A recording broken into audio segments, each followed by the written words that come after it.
출애굽기 3장 1절로 10절입니다. 한 절씩 교독하고 마지막 절은 함께 읽겠습니다. 제가 먼저 읽습니다. 모세가 그의 장인 미디안 제사장 이도로의 양떼를 치더니 그 떼를 광야 서쪽으로 인도하여 하나님의 산 호렙에 이르매 여호와의 사자가 떨기나무 가운데로부터 나오는 불꽃 안에서 그에게 나타나시니라. 그가 보니 떨기나무에 불이 붙었으나 그 떨기나무가 사라지지 아니하는지라. 이에 모세가 이르되 내가 돌이켜 가서 이 큰 광경을 보리라. 떨기나무가 어찌하여 타지 아니하는고 하니 그때에 여호와께서 그가 보려고 돌이켜 오는 것을 보신지라. 하나님이 떨기나무 가운데에서 그를 불러 이르시되 모세야 모세야 하시매 그가 이르되 내가 여기 있나이다. 하나님이 이르시되 이리로 가까이 오지 말라. 내가 선 곳은 거룩한 땅이니 내 발에서 신을 벗으라. 또 이르시되 나는 내 조상의 하나님이니 아브라함의 하나님 이삭의 하나님 야곱의 하나님이니라. 모세가 하나님 배웠기를 두려워하여 얼굴을 가리매 여호와께서 이르시되 내가 애굽에 있는 내 백성의 고통을 분명히 보고 그들이 그들의 감독자로 말미암아 부르짖음을 듣고 그 근심을 알고 내가 내려가서 그들을 애굽인의 손에서 건져내고 그들을 그 땅에서 인도하여 아름답고 광대한 땅 젖과 꿀이 흐르는 땅 곧 가나안 족속 헷 족속 아모리 족속 프리스 족속 히위 족속 여부스 족속의 지방에 데려가려 하노라. 이제 가라. 이스라엘 자손의 부르짖음이 내게 달하고 애굽 사람이 그들을 괴롭히는 학대도 내가 보았으니 이제 내가 너를 바로에게 보내어 너에게 내 백성 이스라엘 자손을 애굽에서 인도하여 내게 하리라. 아멘. 오늘은 5월의 첫날이자 근로자의 날입니다. 근로자의 날은 1886년 5월 1일에 시카고의 노동자와 그 가족들 8만 명이 노동 권익 보장을 위해서 모인 것에서 유래를 했습니다. 그런데 이것이 1890년 5월 1일에 전 세계적으로 5월의 날, 첫날을 뜻하는 메이데이 혹은 근로자의 날로 기념을 하게 되면서 저희도 근로자의 날을 지키게 되었습니다. 저는 노동자의 날을 맞이하여서 노동 혹은 일에 대해서 나눠보려고 하는데요. 성경은 일에 대해서 어떻게 이야기를 할까요? 데살로니가 후서 말씀 함께 읽겠습니다. 시작. 우리가 너와 함께 있을 때에도 너희에게 명하기를 누구든지 일하기 싫거든 먹지도 말라 하라 하였더니 아멘. 바울은 데살로니가 교인들에게 일하기 싫은 자는 먹지도 말아라 이렇게 이야기를 합니다. 아주 강한 어조죠. 그런데 그뿐만이 아니라는 거예요. 저희가 읽은 9절 뒷부분을 보면 게을러서 일을 하지 아니하고 남의 것을 취하려고 하는 자를 보면 가만히 있지 말고 그들에게 반드시 권해야 된다. 너는 마땅히 해야 할 것을 조용히 하라. 그리고 너는 너의 양식을 먹어라 라고 이야기를 해줘야 된다는 거예요. 즉 일은 선택이 아니라 의무라는 거죠. 하면 좋은 것이 아니라 반드시 해야 하는 것이다 라고 하는 것이 성경적인 관점입니다. 그러면 일을 할 때 어떻게 해야 되는가? 마땅한 태도가 무엇인가? 잠언 6장 6절 한번 읽어볼까요? 함께 있습니다. 시작. 게으른 자여 개미에게 가서 그가 하는 것을 보고 지혜를 얻으라. 아멘. 잠언이 뭐라고 얘기를 합니까? 게으른 자에게 개미에게 가서 그 하는 것을 보고 지혜를 얻어야 한다. 미물도 열심히 일을 하는데 너는 왜 게으름을 피고 있느냐라고 책망을 한다라고 하는 거예요. 그런데 이어 무서운 경고도 나옵니다. 잠언 6장 9절로 11절 한번 읽어볼까요? 함께 읽습니다. 시작. 게으른 자여 내가 어느 때까지 누워 있겠느냐? 내가 어느 때에 잠이 깨어 일어나겠느냐? 좀 더 자자, 좀 더 졸자, 손을 모으고 좀 더 누워 있자 하면 내 빈궁이 강도같이 오며 내 곰핍이 군사같이 이르리라. 아멘. 성경이 게으른 자에게 경고한다는 거예요. 조금 더 누워 있자, 조금 더 자자, 조금 더 게으름을 피워보자 라고 하면 빈곤과 공핍이 금방 온다는 거예요. 이게 무슨 뜻입니까? 게으름은 반드시 그 대가를 치르게 되어 있다는 거예요.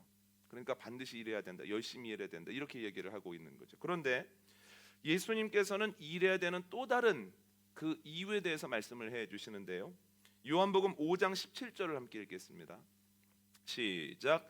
예수께서 그들에게 이르시되 내 아버지께서 이제까지 일하시니 나도 일한다 하시매. 아멘. 예수님께서 안식일에 병자들을 고치시자 유대인들이 항의를 합니다. 왜 일을 합니까? 왜 안식일에도 일을 놓지 않습니까? 그랬더니 하나님께서 일하시니, 아버지께서 이제까지 일하시니 나도 일한다라는 거예요. 즉 일하는 행위는 아버지 하나님을 따라가는 행위라는 거예요. 하나님께서 거룩하시니 일한다라고 하는 것은 거룩함에 동참하는 행위라는 거예요.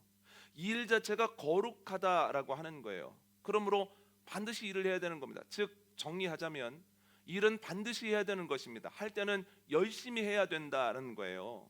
우리가 일을 할 때 우리의 몸과 마음과 영혼이 온전할 수 있다는 거예요. 평안할 수 있다는 거예요. 그렇지 않으면 이에 대한 책임을 지느라 어려울 수밖에 없다라고 성경은 매섭게 이야기를 하고 있습니다. 여러분, 우리는 주님의 일을 해야 됩니다. 아멘. 주님의 일을 하는 사람들이 되어야 된다는 거예요. 그러면 주님의 일이 뭘까요? 이에 관련하여서 모세에 대해서 한번 생각을 해보려고 합니다. 모세는 120년을 살았습니다. 그런데 그의 120년은 정확하게 세 부분으로 나뉘어집니다. 첫 번째 40년은 모세가 바로의 궁에서 왕자로 살았습니다. 자기 자신을 위해서 살았던 때입니다. 두 번째 40년은 미디안 광야에서 살았습니다. 가족을 위해 살았고 자신에게 맡겨진 양과 가축들을 치기 위해서 밤새 잠을 쫓을 때도 있었던 시기가 이 시기라는 거예요. 세 번째는 하나님을 위해서 이스라엘 민족의 지도자로서 살았다는 거예요. 세 번째 40년의 시작이 오늘 본문의 기록이라는 거예요. 간단하게 말씀을 드리면 모세가 양을 치고 있는데 자꾸만 머리에서 떠나지 않는 떨기나무가 있습니다. 분명히 불이 붙었었는데 왜 재가 되지 않았지?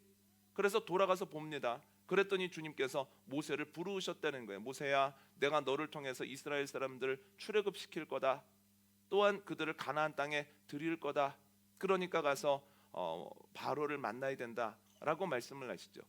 모세가 깜짝 놀랍니다. 제가 어떻게 그런 일을 합니까? 제가 뭐라고 그렇게 할 수 있겠습니까? 그러나 결국 하나님의 말씀대로 애굽으로 들어가서 바로를 만나고 출애굽시키고 그 40년 동안 신광야에서 행진을 하면서 살았다라고 하는 거죠. 저는 전에 모세의 삶을 보면서 이렇게 정리를 했습니다. 모세의 첫 번째 40년 자신을 위해, 두 번째 40년 가족을 위해, 세 번째 40년 주님을 위해. 똑같은 40년인 것 같은데 무게감이 좀 다르게 느껴지더라고요. 첫 번째, 두 번째 40년 합쳐서 80년의 삶을 기록하기 위해서는 출애굽기 1장과 출애굽기 2장밖에는 필요하지 않았습니다. 그러나 마지막 40년에 어떤 일이 있었는가를 기록하기 위해서는 출애굽기 3장부터 40장까지, 그리고 레위기, 민수기, 신명기라고 하는 방대한 양의 성경이 필요했다는 거예요. 그러면서 이렇게 생각을 했었습니다. 아, 그렇구나. 그 마지막 40년이 참 의미가 큰 거구나. 그리고 모세는 노년기를 지낸 것이 아니라 나중에 전성기를 보낸 거구나. 이렇게 해석을 했었거든요. 그런데 이번에 모세에 대해서 묵상을 하는데 조금은 다른 생각들이 드는 거예요. 아, 이렇게만 볼 것은 아니구나. 여러분, 모세가 첫 번째 40년 동안 나태해서 나는 뭐 왕자인데 그냥 이렇게 살다가 그냥 이렇게 재밌게 있다가 가면 되는 거지 뭘 하면서 정체성의 고민을 하지 않았다면, 그래서 본인이 히브리인이라고 하는 것을 깨닫지 못했다면, 혹은 그가 게을러서 자기가 해야 되는 일들을 하지 않아 순찰을 열심히 나가지 않았다면 여러분, 두 번째 40년은 없다는 거예요. 그가 열심히 정체성에 대한 고민을 하면서 아, 나는 지금 바로의 궁에서 살지만 나는 히브리 사람이구나. 내가 정확한 것은 알 수 없지만 하나님께서 나를 이곳에 오게 하셨구나라고 하는 정체성에 대한 고민을 최선을 다해서 했고, 그리고 자기가 일해야 될 때 누구보다도 열심히 밤낮으로 순찰을 했기 때문에 이 두 가지가 합쳐졌기 때문에 순찰을 갔다가 애굽 사람이 히브리 노예 때리는 것을 보고 화가 나서 그를 쳐서 넘어뜨렸다가 두 번째 40년이 시작되었다는 거예요. 이게 단순히 사고나 안타까운 일이 아니라 첫 번째 40년이 두 번째 40년과 무관하지 않구나라고 하는 것을 아주 분명하게 보여주는 일이다라고 하는 거죠. 첫 번째 40년의 성실함이 없었으면 두 번째 40년은 없었을 겁니다. 여러분, 두 번째 40년 동안 모세가 얼마나 열심히 일했는지를 생각해 보십시오. 여러분, 그의 나이 80살입니다. 여러분, 나이가 들어가면서 사라지는 것 중에 하나가 호기심입니다. 여러분, 예전에는 신기한 것도 많고 궁금한 것도 많았는데 경험이 쌓이다 보니, 그리고 몸에 체력이 떨어지다 보니 신기한 것도 별로 없어지고 궁금한 것도 없는 거예요. 그런데 모세를 한번 보십시오. 떨기나무가 자꾸 생각이 나서 갔다 와도 돌아오잖아요. 그러니까 그의 생활에 대한 태도를 알 수 있는데 무척이나 에너지가 있고 무척이나 활력이 있는 사람이었다는 거예요. 갔다가 돌아오는 것을 보면. 그의 40년, 두 번째 40년은 성경에 기록되어 있지는 않지만 우리가 추측해 볼 수 있는 바는 가족을 위해서 가축을 돌보되 열심히 일했다는 거예요. 열심히 누구보다도 최선을 다해서. 여러분, 그가 게을러서 한량으로 살았다고 생각을 해보십시오. 그래서 양을 치면서 가축을 치면서 이렇게 뭔가를 이끈다라고 하는 것이 쉽지 않구나라고 하는 것을 40년 동안 반복적으로 느끼지 못했다라고 생각을 해보십시오. 여러분, 마지막 40년에 하나님의 뜻대로 이스라엘 민족을 이끄는데 이스라엘 민족 정말 힘들게 합니다. 어려우면 어렵다라고 불평하고, 또한 편안하면 편하다고 죄를 짓고, 변할 것 같은데 안 변해 있고, 조금 좋아진 것 같은데 나중에 보면 더 옛날보다 뒤로 가 있다는 거예요. 모세가 40년을 버틸 수 있었을까요? 없었을까요? 없었을 거라는 거예요. 그러나 40년 동안 가축을 돌보면서 누군가를 이끈다는 건 이렇게 어려운 일이야. 이렇게 힘을 써도 어려울 수 있어. 그리고 힘 쓰다가 잠깐 눈을 딴 데 돌리면 한 마리 두 마리 없어지는 건 당연한 거야 라고 하는 걸 40년 동안 체득을 했기 때문에 이스라엘 민족을 끝까지 이끌 수도 있었다라고 하는 거죠. 즉, 두 번째 40년과 세 번째 40년을 따로 떼어서 생각할 수 없습니다. 즉, 마지막 40년만 하나님의 일을 한 것이 아니라, 물론 모세는 몰랐습니다만 자기 자신을 위해서 정체성을 찾고 자기의 일에 최선을 다했던 첫 번째 40년도 하나님의 준비하심, 하나님의 일이었고, 40년 동안 미디안 광야에서 양을 치고 다닌 것도 하나님의 일이었다는 거예요. 모세만 몰랐을 뿐이지 하나님의 계획 속에는 이 모든 것이 다 있었다라고 하는 거죠. 그러면 처음부터 끝까지 그가 하나님의 일을 했다라고 하는 것을 생각할 때 우리가 이것을 우리의 삶에 어떻게 적용을 해야 될까요? 두 가지로 정리를 해봤는데, 첫 번째는 우리는 맡겨진 일에 최선을 다해야 된다는 거예요. 여러분, 모세는 자신을 위해 살던 40년 동안 최선을 다했습니다. 그러면 우리 자녀들 어떻게 해야 될까요? 우리의 자녀들 최선을 다해야 된다는 거예요. 아이들에게 멘토링을 해주시고, 또한 아이들을 위해서 여러 가지로 힘쓰시는 권사님이 늘 그런 얘기를 하시는 거예요. 이런 것 저런 것 다 교육하고 노력을 해도 기본이 안 돼 있으면 안 된다는 거예요. 그 기본이 무엇입니까? 여쭤봤더니 목사님, 최선입니다. 열심히 하지 아니하면 아무것도 되어지지 않습니다.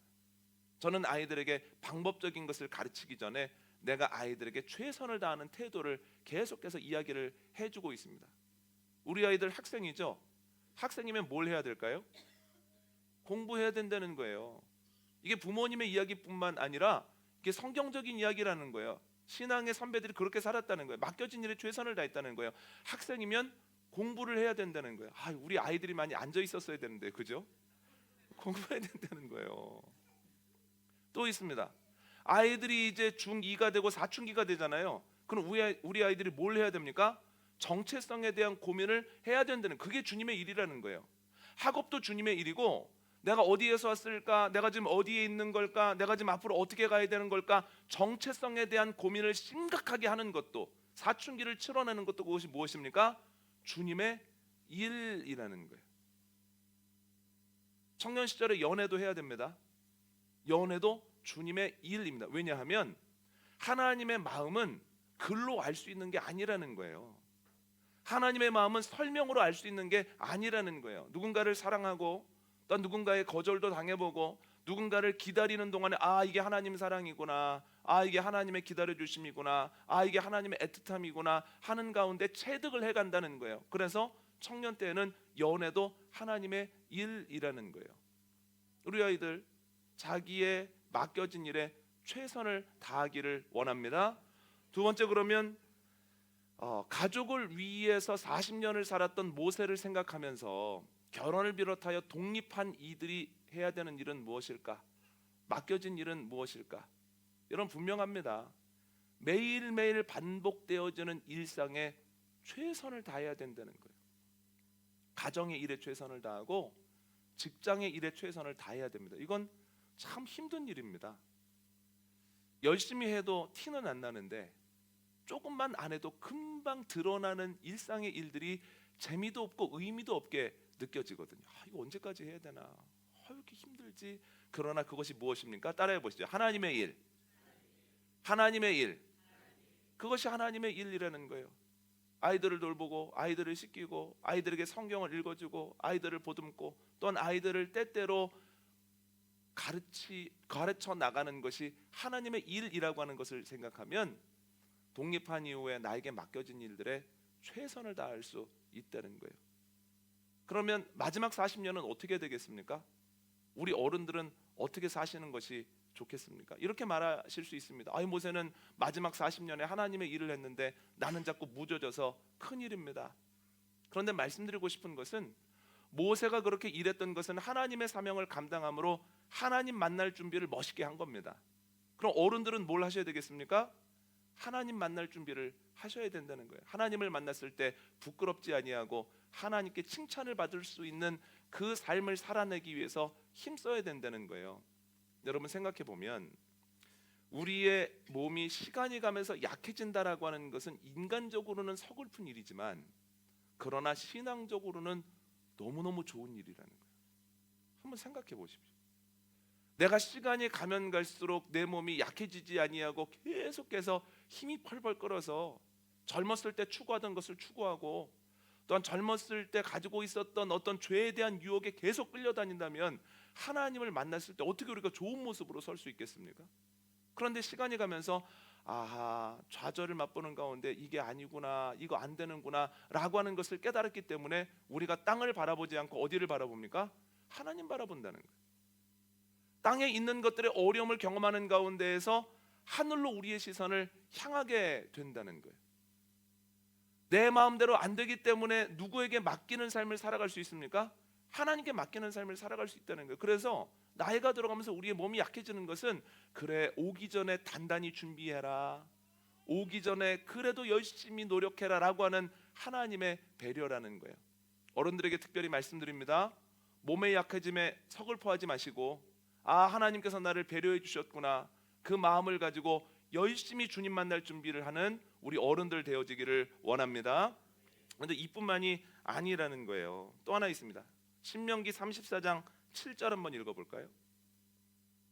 함께 있습니다. 시작. 모세가 죽을 때 나이가 120세였으나 그의 눈이 흐리지 아니하였고 기력이 쇠하지 아니하였더라. 아멘. 여러분, 모세가 40년 동안 하나님의 뜻대로 살았던 것 사람들이 다 보지 않았습니까?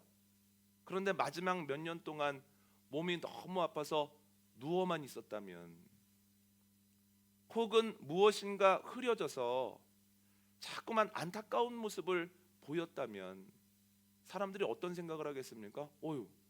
하나님이 계신 거야 안 계신 거야? 왜 이런 일이 일어나는 거야? 다른 사람은 몰라도 모세는 이러면 안 되지. 아니 모세가 끝까지 건강해야지, 모세가 끝까지 또렷해야지, 어떻게 이런 모습으로 노년을 맞이하나 하면서 하나님의 존재와 능력과 사랑에 대한 의심을 하지 않았겠습니까? 그런데 모세가 끝까지 판단력이 흐려지지 아니하고, 요즘 말로 하면 치매가 오지 아니하고, 또한 기력이 쇠해지지 아니하고, 요즘 말로 하면 누워있지 아니하고 하나님 만나는 그날까지도 활동을 했다는 거예요. 그랬을 때 하나님의 뜻대로 살아가면 하나님이 저렇게 강건하게 하시네, 사람들이 보고 하나님을 찬양했다는 거예요. 이걸 통해서 알 수 있는 것이 무엇입니까? 건강한 것도, 건강을 위해 노력하는 것도 하나님의 일이라는 거예요. 저희 어른들에게 제가 간곡하게 부탁을 드립니다. 끝까지 기력이 쇠해지지 아니하도록, 알력이 흐려지지 아니하도록 건강관리에 최선을 다해 주시기를 원합니다. 지금까지 해오던 일들을 생각하면서 할 수 있어, 이거 할 거야 라고 하면서 무리하시는 경우가 있거든요. 그런데 그것은 때때로 하나님의 영광을 가리우는 장애물이 될 수도 있다는 거예요. 여러분들 끝까지 건강관리 잘하심으로, 그 건강으로 또렷함으로 하나님께 영광 올려 주시기를 원합니다. 여러분 각자의 상황에서 나를 위해 살아갈 때는 또 그 상황 속에서, 가족을 위해 살아갈 때는 또 그 일상 속에서, 또 주님을 바라볼 때는 또 주님을 바라보는 가운데 그 상황 속에서 최선을 다해 주님의 일을 하는 5월 되어주시기를 원합니다. 두 번째 해야 되는 게 뭐냐면 일하면서 낙심치 말아야 된다는 거예요. 여러분, 모세의 삶을 보면 각 시기마다 좌절이 있습니다. 한번 생각을 해보십시오. 모세가 바로의 궁에서 사네, 참 편안하겠네, 참 넉넉하겠네, 말 한마디면 모든 것이 움직여지겠네 하겠지만, 여러분 왕궁 안에서 생각해 보면 그의 삶이 참 어려울 수밖에 없어요.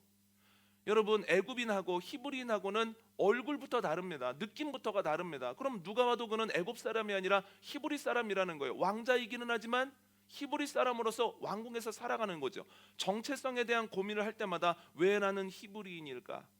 히브리인이면 저기서 살든지 여기서 살려면 내가 애굽인이어야 되는데 왜 나는 이런 모습일까? 정체성에 대한 고민을 계속 할 수밖에 없다는 거예요. 이게 좌절이죠. 그뿐만 아닙니다. 모세가 최선의 노력을 다하죠. 아무리 노력을 해도 그가 바로가 될 수 있습니까? 없습니까? 바로가 될 수 없다는 거예요. 아무리 노력을 하고 아무리 탁월한 모습을 보여도 딱 거기까지입니다. 그러니까 정체성에 대한 고민을 할 때도 좌절이 계속 올 수밖에 없고, 또한 일을 하면서도 좌절이 올 수밖에 없죠. 그러면 이거 해서 뭐해? 이 고민한다고 뭐가 달라져? 하고 내려놓을 수도 있을 것 같은데 모세가 그렇지 않았다는 거예요. 끊임없이 히브리인이라는 정체성을 꽉 붙들고 있었고 자신에게 맡겨진 사명을 감당할 수 있었죠. 그랬을 때 두 번째 40년이 시작된 겁니다. 두 번째 40년의 좌절은 뭘까요? 두 번째 40년의 좌절은 실패감입니다. 내가 예전에는 바로의 애굽의 궁에서, 바로의 궁에서 애굽의 왕자로 살았었는데 내가 왜 이렇게 된 거야? 내가 뭐 하고 있는 거야? 내가 왜 양들을 데리고 이렇게 저렇게 다니는 거야? 하면서 실패감에 사로잡혀 있죠. 그 근거가 뭐냐면 자기 아들 이름을 게르솜, 내가 타국에서 객이 되었다, 나는 아무것도 아니다, 나는 무가치한 존재다 라고 이름을 지은 거예요. 그에게 좌절감은 계속해서 오게 되어지는 실패감이었다는 거예요. 그럼에도 불구하고 모세가 어땠습니까? 최선을 다해서 감당해 냈다는 거예요. 여러분, 마지막 40년의 좌절감은 뭘까요? 무가치함입니다. 안 바뀌는 이스라엘 사람들을 보면서 내가 지금까지 뭐 한 거야? 내가 가치 있는 일을 한 거야? 저 사람들 그대로네 라는 생각을 했다는 거예요. 그런데 여러분, 결론이 어떻습니까? 여호수아서를 한번 보십시오. 이스라엘 사람들이 요단강을 건너고 여리고성을 넘어서는 모습을 보면 완전히 다른 존재가 되어 있더라는 거예요. 분명히 안 바뀌는 줄 알았는데, 분명히 예전처럼 살아가는 줄 알았는데, 하나님께서 말씀하셨으니 귀를 기울이고 듣고 하나님이 명령하셨을 때 이해가 안 돼도 그 명령에 따라서 요단강을 밟고 여리고성을 돌더라는 거예요. 분명히 애굽에서 나올 때는 애굽의 정체성을 가지고 있었는데 이제는 하나님의 백성이 되었고, 이전에는 오합지졸이었는데 요단강을 건널 때 보니 여호와의 군사가 되어 있더라는 거예요. 각 시기마다 좌절이 있죠. 그런데 그 좌절이 찾아왔을 때 해서 뭐해? 그만할래? 안 돼? 하지 아니하고 끝까지 힘썼을 때 반드시 열매가 있더라는 거예요. 최선을 다했을 때 두 번째 40년을 맞이하게 되고, 포기하지 않았을 때 세 번째 40년을 맞이하게 되고, 세 번째 40년에 최선을 다했을 때 그의 땀과 노력이 이스라엘 백성의 변화로, 그들의 가나안 입성으로 열매 맺어지더라는 거예요. 여러분, 이러한 일이 우리에게도 있게 되어지기를 원합니다. 우리 아이들이 공부하고 연애하고 군생활하고 여러 가지 일들을 할 때 좌절이 있죠. 그러나 그때 하나님 바라보면서 여러 좌절들을 이겨나가게 되어지기를 원합니다. 또한 일상을 살아갈 때, 가족을 위해서 일할 때, 매번 해도 변화없는 일들을 할 때에도 힘든 것이 있거든요. 그때도 하나님을 바라보면서 이겨나가게 되어지기를 원합니다. 또한 내가 나이 들어감에 있어서 내가 지금까지 무엇을 했나 라고 하는 무가참이 찾아올 때, 주님 안에서 몸도 관리하고 마음도 관리하고 영혼도 관리할 때 주님께서 내가 너의 삶을 기뻐한다라고 하는 그 놀라운 칭찬을 받는 저와 여러분 되어지기를 원합니다. 그래서 좌절이 찾아올 때 우리가 기억해야 되는 구절이 있다는 거예요. 갈라디아서 6장 9절 말씀 한번 보겠습니다. 함께 읽습니다. 시작. 우리가 선을 행하되 낙심하지 말지니 포기하지 아니하면 때가 이름에 거두리라. 아멘. 한 번 더 읽어볼까요? 시작. 우리가 선을 행하되 낙심하지 말지니 포기하지 아니하면 때가 이름에 거두리라. 아멘. 주님께서 바울을 통해서 우리에게, 우리 가정에게, 우리 교회에게, 우리 나라에게 약속하십니다. 선을 행하다 낙심하지 말아라. 나의 일을 하다가 포기하지 말아라. 때가 되면 이루리라. 때가 되면 이루게 할 것이다. 이 말씀을 붙들고 맡겨진 사명, 주님의 일 잘 감당하는 복된 5월 되어주시기를 원합니다.